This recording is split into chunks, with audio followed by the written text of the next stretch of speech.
ಈಗ ನೆಕ್ಸ್ಟ್ ಇದಕ್ಕೆ ಎಷ್ಟು ದುಡ್ಡು ಸಿಗತ್ತೆ ಇದೆಲ್ಲ ಬರುತ್ತೆ. ಎಷ್ಟು ದುಡ್ಡು ಸಿಗತ್ತೆ, ಆಮೇಲೆ ಆ ದುಡ್ಡಿಗೆ ತಕ್ಕಂತೆ ಕಮ್ಮಿಗೆ ಒಪ್ಕೊಂಡ್ರು ಈ ಪಾತ್ರ ನನಗೆ ನಿರ್ದೇಶಕರು ನಮ್ಗೆ ಮುಂಚಿತವಾಗಿ ಸ್ಕ್ರಿಪ್ಟ್ ಕೊಟ್ರು, ಪಾತ್ರ ವಿವರಣೆ ಮಾಡಿದ್ರು, ಕತೆ ಪೂರ್ತಿ ನರೇಶನ್ ಕೊಟ್ಟಿದ್ರು. ಅಂದ್ರೆ ಡೆಕೆಡ್ಗೊಂದು ಸೂಪರ್ ಹಿಟ್ ಸಿನಿಮಾ ಬಂತು, 10 ವರ್ಷಕ್ಕೊಂದ್ಸತಿ ಮುಂಗಾರು ಮಳೆ ಬಂತು, ದುನಿಯಾದಲ್ಲಿ ಮಾಡಿದವರೆಲ್ಲರೂ ಒಂದಷ್ಟು ಬ್ಯುಸಿ ಆಗೋಗ್ಬಿಡ್ತಾರೆ. ಅದ್ರಲ್ಲಿ ಇದ್ದವರು ಎಷ್ಟೊಂದು ಆಕ್ಟರ್ಗಳೆಲ್ಲ ಹೀರೋಗಳಾಗೋಗ್ಬಿಡ್ತಾರೆ. ಏನೇ ಕೊಂಕು ಮಾತಾಡ್ಲಿ ಅಥವಾ ಏನೇ ಕಂಪ್ಲೇಂಟ್ಸ್ ಇದ್ರು ಸರ್ ಅದೆಲ್ಲ ತೆಗೆದಾಕ್ಲೇಬೇಕಾಗತ್ತೆ. ಪ್ರೊಡಕ್ಷನ್ ಸೆಟ್ ಆಗ್ಬೇಕು, ನಮ್ದು ಎಲ್ಲವೂ ಸೆಟ್ ಆಗಿ ಒಂದು ಸಿನಿಮಾ ಶುರು ಆಗೋದಕ್ಕೇನೆ ರೈಟಿಂಗ್ ಸ್ಟೇಜ್ ಇಂದ ಒಂದು 8 ರಿಂದ 10 ತಿಂಗಳು ತಗೊಂಡ್ಬಿಡು. ಆಕ್ಟರ್ಗಳು ಸ್ವಲ್ಪ ಕೊರತೆಗಳಿದೆ. ಐ ಮೀನ್ ಈಗೇನೋ ಆಬ್ವಿಯಸ್ಲಿ ಇವರಲ್ಲಿ ಟ್ಯಾಲೆಂಟ್ ಇರೋದ್ರಿಂದ ಯಾರೋ ಒಬ್ರು ರೆಫರ್ ಮಾಡ್ತಾರೆ ಇವ್ರ ಹೆಸರನ್ನ. ನಮ್ ಕೆಲಸ ಏನೋ ಚೆನ್ನಾಗಿದೆ ಅಂದ್ರೆ ಇನ್ನೊಂದು ರೆಫರ್ ಮಾಡ್ತಾರೆ. ಸೊ ಅಗೇನ್ ರೆಫರ್ ಮಾಡ್ತಿದ್ದಾರೆ ಅಂದ್ರೆ ಒಂದು ಪಾಸಿಟಿವ್ ಇದಿದೆ ಅಲ್ವಾ. ಜೊತೆಗೆ ಕಲಾವಿದರಿಗೆ ಸಾಮಾನ್ಯವಾಗಿ ಅನ್ಸೋದು ನಾನು ಬಹಳಷ್ಟು ಸಿನಿಮಾಗಳನ್ನು ಮಾಡಬೇಕು ಅನ್ನುವಂಥ ವರ್ಗ ಒಂದು ಕಡೆ ಇದೆ. ಮತ್ತೊಂದು ವರ್ಗ ನಾನು ಮಾಡುವಂತಹ ಸಿನಿಮಾಗಳ ಸಂಖ್ಯೆ ಕಡಿಮೆ ಆದ್ರೂ ಪ್ರೇಕ್ಷಕರ ಮನಸ್ಸಲ್ಲಿ ಉಳಿಯುವಂಥ ಸಿನಿಮಾಗಳು ಮಾಡಬೇಕು ಅನ್ನುವಂಥ ವರ್ಗ ಒಂದಿದೆ. ಈ ಎರಡು ವರ್ಗದಲ್ಲಿ ನಾನು ಕಂಡಂಗೆ ಎರಡನೇ ವರ್ಗಕ್ಕೆ ಬಂದು ನಿಂತ್ಕೋತೀರಿ ನೀವು. ಸಂಖ್ಯೆಗಳ ಕಮ್ಮಿ ಮಾಡಿದ್ರೆ ತುಂಬ ಚೆನ್ನಾಗಿರೋ ಪಾತ್ರಗಳು ಮಾಡಿದ್ರಿ. ಅದು ಆಲ್ಫಾದಲ್ಲಿ ಹೇಗೆ ವರ್ಕ್ ಆಗಿದೆ ಅಂತ? ಈ ಮೊದಲನೇ ವರ್ಗ ಇದೆಯಲ್ಲ ಅದು ಕಮ್ಮಿ ಇದೆ, ನಂಬರ್ ಆಫ್ ಪೀಪಲ್ ಅಂತ. ಎರಡನೇ ವರ್ಗ ಆ ವರ್ಗದವ್ರಿಗೂ ಸೇರಿಸಿ ಈ ಆಸೆ ಇರುತ್ತೆ, ಮಾಡೋ ಎಲ್ಲಾ ಪಾತ್ರಗಳು ಕಮ್ಮಿ ಮಾಡಿದ್ರು ಚೆನ್ನಾಗಿರೋದು ಮಾಡ್ಬೇಕಪ್ಪ ಅಂತ. ಸೊ ಎಲ್ಲಾರ್ಗು ಇದೊಂದು ಆಸೆ ಅಂತೂ ಇದ್ದೇ ಇರುತ್ತೆ. ಎಷ್ಟೇ ಮಾಡಿದ್ರು ಅದು ಇಂಪ್ಯಾಕ್ಟ್ ಫುಲ್ ಆಗಿರ್ಬೇಕು, ಜಾಸ್ತಿ ದಿನ ಜನರ ಮನಸ್ಸಲ್ಲಿ ಉಳ್ಕೋಬೇಕು. ಇದೆಲ್ಲ ಬಿಟ್ಟು ಸತ್ಯ ಏನಿರುತ್ತೆ, ಒಬ್ಬ ನಟನಿಗೆ, ಪ್ರೊಫೆಷನಲ್ ಆಕ್ಟರ್ ಹೇಳ್ತಾ ಇದೀನಿ, ಅಂದ್ರೆ ನ್ಯೂ ಕಮರ್ಗಲ್ಲ. ನಾನು ಇವಾಗ ಇದರಿಂದ ನಾನು ದುಡಿಮೆ ಮಾಡಿ ಜೀವನ ಮಾಡ್ತಾ ಇರೋದ್ರಿಂದ ಈಗ ನೆಕ್ಸ್ಟ್ ಇದಕ್ಕೆ ಎಷ್ಟು ದುಡ್ಡು ಸಿಗತ್ತೆ ಇದೆಲ್ಲ ಬರುತ್ತೆ. ಎಷ್ಟು ದುಡ್ಡು ಸಿಗತ್ತೆ, ಆಮೇಲೆ ಆ ದುಡ್ಡಿಗೆ ತಕ್ಕಂತೆ ಕಮ್ಮಿಗೆ ಒಪ್ಕೊಂಡ್ರು ಈ ಪಾತ್ರ ನನಗೆ ಖುಷಿ ಕೊಡುತ್ತಾ, ಈ ಪಾತ್ರ ನ್ಯಾಯ ನಾನ್ ಸಲ್ಲಿಸಬಹುದಾ, ಆಮೇಲೆ ಆ ಪಾತ್ರದಿಂದ ಕತೆಗೆ ಒಳ್ಳೇದಾಗತ್ತಾ, ಪೂರಕವಾಗಿರತ್ತಾ, ಆ ಕತೆ ಜನರ ಮೇಲೆ ಪ್ರಭಾವ ಬೀರತ್ತಾ, ಪ್ರೊಡ್ಯೂಸರ್ ದುಡ್ಡಾಗತ್ತಾ, ಆಲ್ಮೋಸ್ಟ್ ಇಷ್ಟೆಲ್ಲ ಬರುತ್ತೆ ಸರ್. ನಾನಂತೂ ಯೋಚನೆ ಮಾಡ್ತೀನಿ ಅಷ್ಟು. ಈ ಸರ್ ಕರೆದಾಗ್ಲೂ ನಾನು ಸುಮಾರು ಯೋಚನೆ ಮಾಡೇನೆ. ಓಕೆ, ಇದೆಲ್ಲ ಫ್ಯಾಕ್ಟರ್ಸ್ ಇಟ್ಕೊಂಡೆ ನಾನು ಕತೆ ಒಪ್ಕೊಂಡು ಪಾತ್ರಗಳನ್ನ ಒಪ್ಕೊಂಡು ಆಮೇಲೆ ಅವ್ರು ಹೇಳಿದ್ನ ನಾನು ಮಾಡ್ಬೇಕಾಗುತ್ತೆ. ಸೊ ಅಷ್ಟಿದೆ. ಸೊ ನನ್ನ ವರ್ಗಕ್ಕೆ ನನ್ನ ಸೀಮಿತ ನಂಗೆ ಗೊತ್ತಿಲ್ಲ. ಅಲ್ಲ, ಆಲ್ಫಾದಲ್ಲಿ ನಿಮ್ದು ಮ್ಯಾಜಿಕಲ್ ಮೂಮೆಂಟ್ ಹೇಗಿದೆ ಅಂತ ಒಬ್ಬ ಕಲಾವಿದನಾಗಿ? ನಿರ್ದೇಶಕರು ನಮ್ಗೆ ಮುಂಚಿತವಾಗಿ ಸ್ಕ್ರಿಪ್ಟ್ ಕೊಟ್ರು, ಪಾತ್ರ ವಿವರಣೆ ಮಾಡಿದ್ರು, ಕತೆ ಪೂರ್ತಿ ನರೇಶನ್ ಕೊಟ್ಟಿದ್ರು, ಸುಮಾರು ತಿಂಗಳುಗಳ ಹಿಂದೆನೆ ಮಾಡಿದ್ರು. ಸೊ ಪ್ರಿಪರೇಷನ್ ಡೈರೆಕ್ಟರ್ ಕಡೆಯಿಂದ ಏನ್ ನಮ್ಗೆ ಇಂಡ್ಯೂಸ್ ಇನ್ಕಲ್ಕುಲೇಟ್ ಮಾಡ್ಬೇಕಾಗಿತ್ತು, ಒಳಗಡೆ ತುಂಬುವಂಥದ್ದು ಮೊದಲೇ ಮಾಡಿದ್ರು.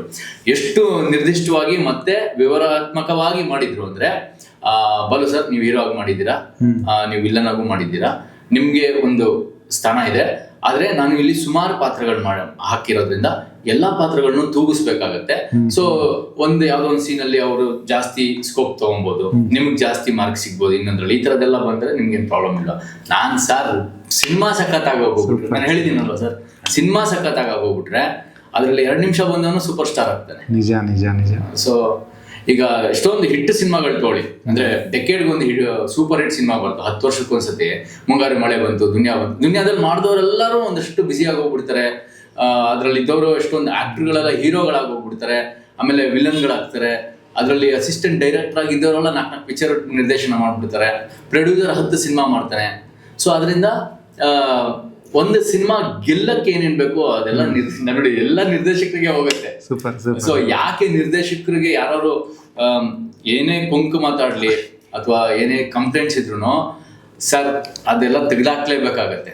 ಯಾಕಂದ್ರೆ ಅದು ಹೆಂಗೆ, ಅದು ನಮ್ಗೆ ಬಸ್ ಹೆಂಗಿರತ್ತೆ ಅಂತ ಗೊತ್ತಿಲ್ಲ, ಹೆರಿಗೆ ಹೆಂಗಿರತ್ತೆ ಅಂತ ಗೊತ್ತಿಲ್ಲ ಗಂಡಸರಿಗೆ. ಬಟ್ ಇದನ್ನ ಹೋಲಿಕೆ ಎಷ್ಟೊಂದು ಜನ ಹೇಳ್ತಾರೆ, ಹೆರಿಗೆ ಮಾಡ್ದಂಗ್ ಗುರು ನಿರ್ದೇಶನ. ನನ್ಗೆ ಅದನ್ನು ಹೋಲ್ಸಕ್ ಇಷ್ಟ ಇಲ್ಲ, ಇದು ಬೇರೆನೆ ಜವಾಬ್ದಾರಿ ಸರ್. ಅವರು ನಿರ್ದೇಶಕರುಗಳು ಎಷ್ಟೊಂದು ಜನ ಕಿರ್ಚಾಡೋದು ನೋಡಿದೀನಿ, ಬೈಯೋದು ನೋಡಿದೀವಿ, ತುಂಬಾ ಸೈಲೆಂಟ್ ಆಗಿ ಮಾಡೋದು ನೋಡಿದೀವಿ, ಎಲ್ಲಾ ತರ ಇರುತ್ತೆ ಅವ್ರಿಗೂ. ಸರ್ ಹೆಂಗೆ ಅಣ್ಣವರು ಸರ್ ಇವ್ರಿಗೆ ಕೆಲಸ ಆಗ್ಬೇಕು ಅಂದ್ರೆ ಬೈದಿರ್ತಾರೆ, ಕಿರ್ಚಿರ್ತಾರೆ, ತುಂಬಾ ನಮ್ಗೆಲ್ಲ ಅಂತೂ ತುಂಬಾ ಚೆನ್ನಾಗಿ ಹೇಳ್ತಾರೆ. ಯಾಕಂದ್ರೆ ನಾವು ಮಾತು ಕೇಳೋ ಹುಡುಗರುಗಳು ಹೇಳಿದ ತಕ್ಷಣ ಮಾಡ್ಬಿಡ್ತೀವಿ. ಅಲ್ಲ ಬಾಲು ಸೇಫ್ ಇಲ್ಲ ಸರ್ ಕೇಳಿ, ಅಂದ್ರೆ ನನ್ಗೆ ಏನಾದ್ರು ಇದ್ರೆ ನಾನು ಕೇಳ್ಬಿಡ್ತೀನಿ, ಸರ್ ಇಲ್ಲ ಸರ್ ಹಿಂಗ್ ಮಾಡ್ತಾ ಇದ್ರೆ ಈ ಪಾತ್ರ ಹಿಂಗ್ ತೋರ್ಸ್ಕೊಳತ್ತಾ ಅಂತ ನಂಗೇನೋ ಡೌಟ್ಸ್ ಬಂದ್ರೆ ಕೇಳ್ಕೊಂಡು ತಿಳ್ಕೊಂಡು ಮಾಡ್ಬಿಡ್ತೀವಿ ಅಷ್ಟೇ.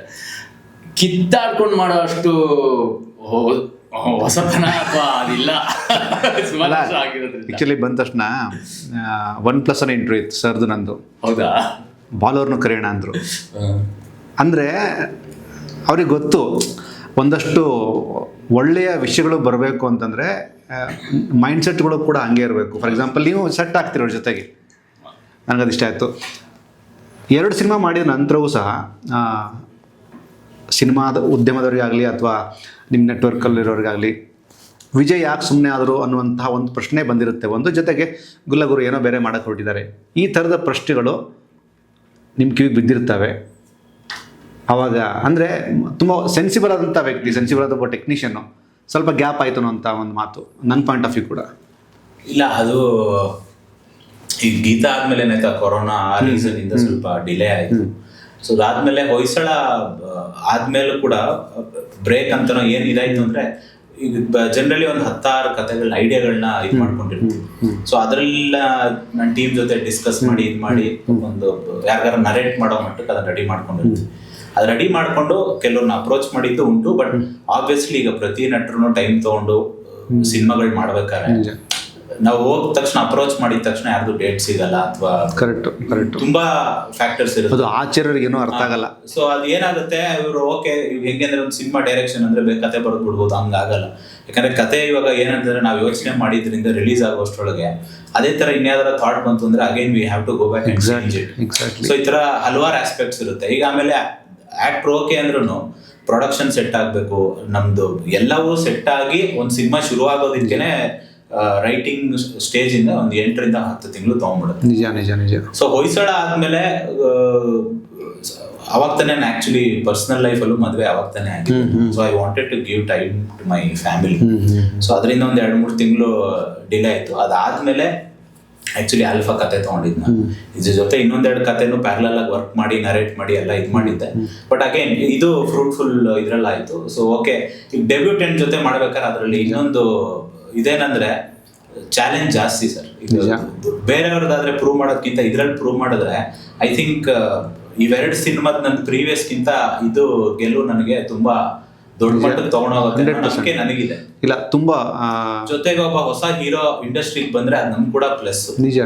ಯಾಕಂದ್ರೆ ಇವಾಗ ಆಕ್ಟರ್ಗಳು ಸ್ವಲ್ಪ ಕೊರತೆಗಳಿದೆ. ಐ ಮೀನ್, ಇಲ್ಲ ಕರೆಕ್ಟ್ ಇದೆ. ವರ್ಷದಲ್ಲಿ ಯಾವ್ದೇ ದೊಡ್ಡ ಆಕ್ಟರ್ ಆದ್ರೂ ಮ್ಯಾಕ್ಸಿಮಮ್ 1 ಸಿನಿಮಾ 2 ಸಿನಿಮಾ ಮಾಡ್ಬೋದು.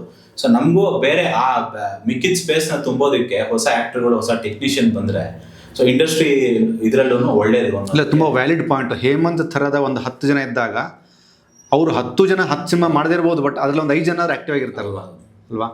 ಇದ್ರ ಜೊತೆಗೆ ಅವತ್ತು MMB ಲೆಗಸಿಯಲ್ಲಿ ಒಂದು ಪ್ರೆಸ್ ಮೀಟ್ ಆದ ನಂತರ ನನ್ನ ಜೊತೆಗೆ ಮಾಸ್ಟರ್ ಕೂತಿರ್ತಾರೆ.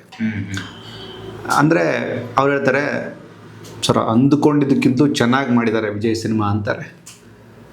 ನನಗೆ ಗೊತ್ತಿರೋಂಗೆ ಮಾಸ್ಟರ್ ಹಂಗೆ ಯೂಶಲಿ ಹಂಗೆ ಸುಮ್ಮನೆ ಹೊಗಳಲ್ಲ. ಚೆನ್ನಾಗಿಲ್ಲ ಅಂದರೆ ಚೆನ್ನಾಗಿಲ್ಲ ಅಂತಾರೆ.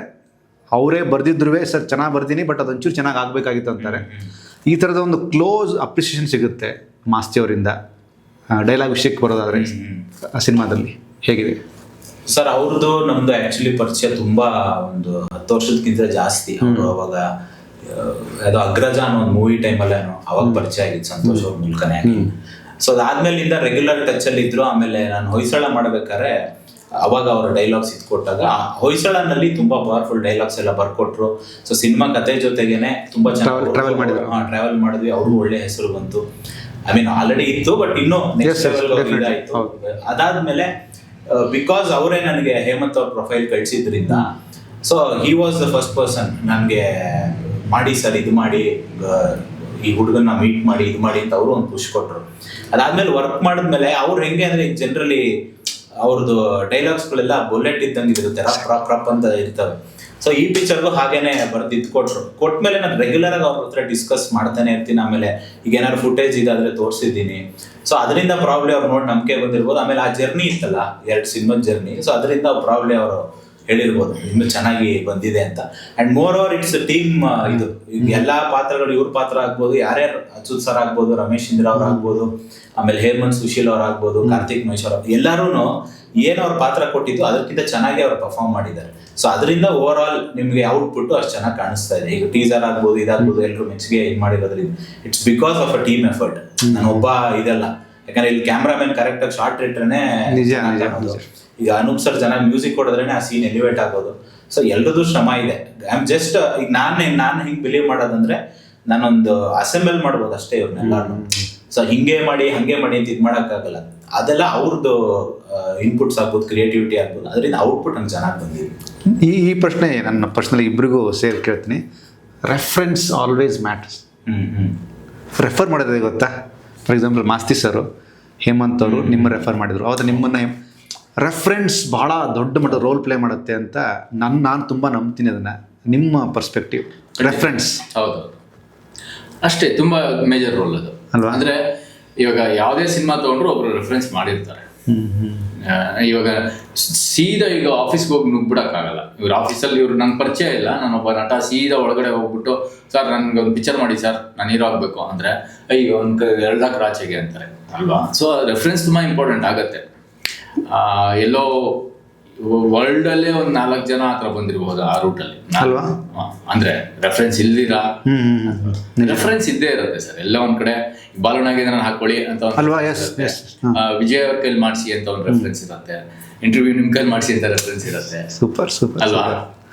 ನನ್ಗೆ ಸರ್ ಆಗ ಸರಿ ಹೇಳಕ್ ಬಂದ್ರಿ. ಇಲ್ಲ ಅದೇ ರೆಫರೆನ್ಸ್ ಅಂದ್ರೆ ನಿಮ್ಗೆ ಅದೊಂದು ಒಂಥರ ಪಾಸಿಟಿವ್ ಇದೆ ಅಲ್ವಾ?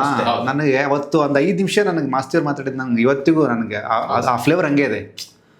ಅದು ಇದು ಆಗಬೇಕು ಅಂತ ನಾನು ತುಂಬ ಒಳ್ಳೆ ಮನಸ್ಸಲ್ಲಿ ಕೇಳ್ತೀನಿ. ಇದನ್ನು ಮಾಸ್ತಿಯವರ ಥರ ಪ್ರತಿಯೊಬ್ಬರಿಗೂ ಮಾಡಿದಾಗ ಆ ಒಂದು ಅಥೆಂಟಿಕ್ ಆದಂತಹ ಕೆಲಸಗಳು ಕಲಾವಿದರು ಆಚೆ ಬರ್ತಾರೆ ಅನ್ನೋದು ನನ್ನ ಒಂದು ಮನಸ್ಸಿನ ಭಾವನೆ ಅಷ್ಟೇ. ಹೌದು, ಈಗೇನೋ ಆಬ್ವಿಯಸ್ಲಿ ಇವರಲ್ಲಿ ಟ್ಯಾಲೆಂಟ್ ಇರೋದ್ರಿಂದ ಯಾರೋ ಒಬ್ರು ರೆಫರ್ ಮಾಡ್ತಾರೆ ಇವ್ರ ಹೆಸರನ್ನ.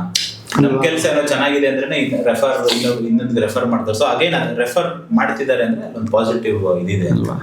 ಹೇಮಂತ್ ಅವ್ರ ಜೊತೆಗೆ ಒಂದಷ್ಟು ಹೊಸ ಕಲಾವಿದರು ಕೂಡ ಇದ್ದಾರೆ, ನಾಯಕಿಯರು. ಅಂದರೆ ಅವನ ಸ್ಟಾರ್ಕಾಸ್ಟ್ ಬಗ್ಗೆ ಮಾತಾಡೋದಾದ್ರೆ ಗೋಪಿಕಾ ಸುರೇಶ್ ಅಂತ ಅವರೊಬ್ರು ಡೆಬ್ಯೂ ಮಾಡ್ತಿದ್ದಾರೆ ಫಿಲ್ಮ್ ಅಲ್ಲಿ. ಸೊ ಅವರು ಮೂಲತಃ ಶೀಸ್ ಕೇರಳದವರು, ಬಟ್ ಬ್ಯಾಂಗ್ಳೂರಲ್ಲಿ ಸೆಟ್ಲ್ ಆಗಿದ್ದಾರೆ. ಸೊ ಅವ್ರದ್ದು ಪ್ರೊಫೈಲ್ ಪ್ರಾಬ್ಲಮ್ ಇನ್ಸ್ಟಾಗ್ರಾಮ್ ಎಲ್ಲ ನೋಡಿ ದೆನ್ ಆಡಿಷನ್ ಮಾಡಿನೇ ಸೆಲೆಕ್ಟ್ ಮಾಡಿದ್ರು. ಆಯನ್ ಅವರು ಆಲ್ರೆಡಿ 1-2 ಸಿನಿಮಾ ಮಾಡಿದ್ರು, ದೂರದರ್ಶನ್ ಅಂತ. ತುಂಬ ಒಳ್ಳೆ ಸಿನಿಮಾ ಅದು ದೂರದರ್ಶನ್. ಸೊ ಅದಾದ್ಮೇಲೆ ಇನ್ನೊಂದು XY ಅಂತ ಒಂದು ಸಿನಿಮಾ ಮಾಡಿದ್ರು. ಸೊ ಅವ್ರನ್ನು ನೋಡಿ ಮತ್ತೆ ಅಗೇನ್ ಆಡಿಷನ್ ತರನೇ ಮಾಡಿನೇ ಸೆಲೆಕ್ಟ್ ಮಾಡಿದ್ದು ಅವರಿಬ್ರು. ಓಕೆ, ಅದ್ ಬಿಟ್ರೆ ಬಾಲು ಸರ್ ಇದ್ದಾರೆ, ರಮೇಶ್ ಇಂದ್ರ ಅವರು ಇದ್ದಾರೆ, ಆಮೇಲೆ ಕಾರ್ತಿಕ್ ಮಹೇಶ್ ಅವರು ಇದ್ದಾರೆ, ಅವಿನಾಶ್ ಸರ್ ಇದ್ದಾರೆ, ಅಚ್ಯುತ್ ಸರ್ ಇದ್ದಾರೆ, ಮಾನಸಿ ಸುಧೀರ್ ಅವರು ಇದ್ದಾರೆ. ಇದು ಬಿಟ್ಟು ಹೇಮಂತ್ ಸುಶೀಲ್ ಅಂತ ಒಬ್ರು ಇದ್ದಾರೆ, ಹಿಂದೆ ಹೊಯ್ಸಳನಲ್ಲೂ ಮಾಡಿದ್ರು. ಇದು ಮೇನ್ ಸ್ಟಾರ್ ಕಾಸ್ಟ್. ಇಲ್ಲಿ ಬಾಲು ಅವ್ರದ್ದಾಯ್ತು ಅಥವಾ ರಮೇಶ್ ಇಂದಿರಾ, ಇವ್ರನ್ನೆಲ್ಲ ಒಂದು ತಕಡಿಲಿ ಆಗ್ಬಿಟ್ರೆ ಅಪೋಸಿಟ್ ತಕಡಿಲಿ ಒಂದು ಒಳ್ಳೆ ಘಟನೆ ಆಗಬೇಕು. ಅಂದರೆ in terms of performance Ramesh Indra ಅವರು ಕೂಡ ಕಣ್ಣಿಗೆ ಕಾಣುವಷ್ಟು ಸುಲಲಿತವಾಗಿ ಸಿಗುವಂಥ ನಾಟ ಅಲ್ಲ. ಒನ್ಸ್ ಫ್ರೇಮ್ ಇಟ್ಟಾಗ್ಲೇ ಆತನ ಒಂದು ಕರಾಳತೆ, ಭಯಂಕರತೆ ಸಿಗುತ್ತೆ. ಇದ್ರಲ್ಲಿ ನಿಮ್ಗೆ ಡಬಲ್, ಯಾಕಂದ್ರೆ ಆಲ್ಮೋಸ್ಟ್ ಇವ್ರ ಸೀನು ರಮೇಶ್ ಇಂದ್ರ ಅವ್ರದೆಲ್ಲ ಕಾಂಬಿನೇಷನ್ ಇರೋದು. ಎಲ್ಲ ಒಂದು ಟೀಮ್ ತರನೇ ಇವರೆಲ್ಲ ಇರ್ತಾರೆ, ಇವರು ರಮೇಶ್ ಸರ್ ಎಲ್ಲ. ಸೊ ಅವ್ರಿಬ್ರು ಫ್ರೇಮ್ ಬಂದಾಗ ಇನ್ನೂ ಮಜಾ ಇರುತ್ತೆ, ಮಜಾ ಅದರಲ್ಲಿ.